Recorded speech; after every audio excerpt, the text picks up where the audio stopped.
you respond to this trimming of the foreign aid budget? Good morning. Good morning. Well, needless to say, we are not in favour of cuts to the aid budget, and that's really for three main reasons.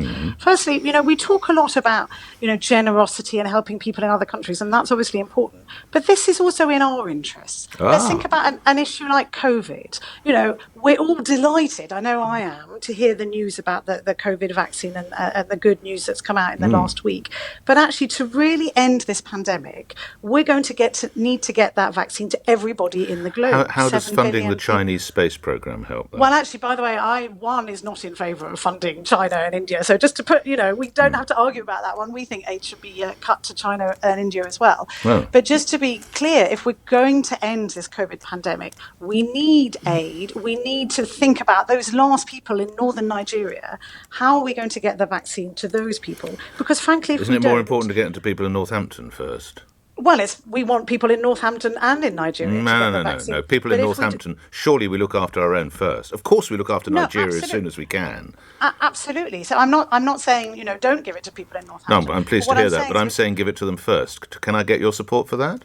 Well, let's have a conversation. Well, no, it's a simple question, isn't it? If I've got 100,000 doses in my desk or wherever on my pallets, do they go to Northampton or northern Nigeria? I say Northampton. What do you say? Well, they should go where they're needed. But that's Northampton. So I have your support on that, Romilly? The point is. No, I wonder if I could just press you on this. Do I have your support?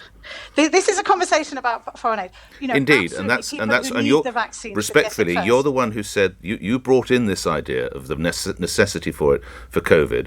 So I'm saying we've only got so many vaccines to go round. I'm sure you can rely on you that British taxpayers should see those drugs go to Northampton and not North Nigeria. Do I have your support?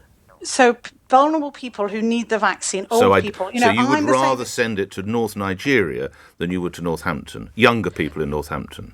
Well, I think that, let's see where we get to with the vaccine. Let's see where we get to with the vaccine. My point being, we need foreign aid because if we don't tackle this problem in Nigeria, what's going to happen is the virus is going to go there. It's going to mutate. It's going to come back. We're not going to end this pandemic. And tell me, how does paying for the Spice Girls in Ethiopia help those folk in Nigeria?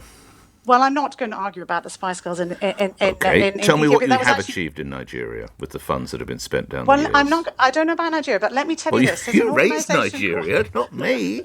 I want to talk about Gavi. There's an organisation that actually is very, very good at vaccinating people. It's called the Vaccine Alliance. Right. Now, this organisation has actually saved 13 million lives in the course of its history. It's been going for about 20 years. 13 million lives. That's about a quarter of the population in Britain. 760 million children vaccinated. Yeah. Now, the UK has been it's one of the founders of this organisation, has been a major contributor, has played an absolutely key role. 13 million lives. Just think about that. Those are 13 million people, children who are going to grow up, who are going to fall in love, who are going to have jobs, who are going to, support their own local economies. What's that got to do with paying off the COVID debt in Britain? So this is UK aid. UK aid has played a major contribution and been one of the really driving forces. As I always say, wouldn't you feed your own children before you'd feed next door's?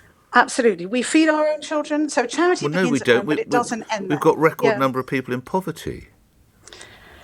Absolutely, and we need to tackle that. But my point is, a pound only goes so far, Romilly. It shouldn't be either or. I mean, you actually talked about some of the figures at the beginning that we're talking about very small amounts of money going into foreign aid. We can actually achieve an awful lot. Let's think: 16 million children have got a quality education in the last 5 years. 16 million. I've got children. In fact, I need to take my children to school soon. Well, I'm proud of my children going to school. But the point is, 16 million children around the world are going to school as a result of UK just in the... And we must leave it there. So you get your children's safety to school. I get my listeners involved. Hopefully an economist can hold for the other side of the